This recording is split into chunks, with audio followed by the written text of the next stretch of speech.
জাতির বিবেকের কাছে প্রশ্ন করে লাভ নাই, সরকারের বিবেকের কাছে প্রশ্ন করতে চাই।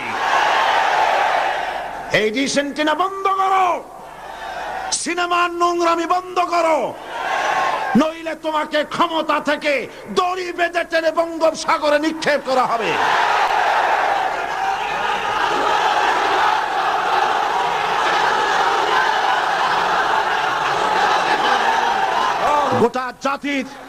গোটা জাতির চরিত্র নষ্ট করা হচ্ছে। আপনারা যদি ঘুমায় থাকেন, জাতিকে বলছি যেই দল করেন, আপনি যদি ঘুমায় থাকেন, আপনার ঘরের ভিতরে আপনার সন্তান ধর্ষক হবে, আপনার মেয়ে নষ্ট হবে, ভ্রষ্ট হবে। গোটা জাতি ইউরোপ আমেরিকার চাইতে নোংরামি, নষ্টামি, ভ্রষ্টতার ভিতরে ডুবে যাবে গোটা দেশ। এখনো সময় এসেছে, রুখে দাঁড়াও।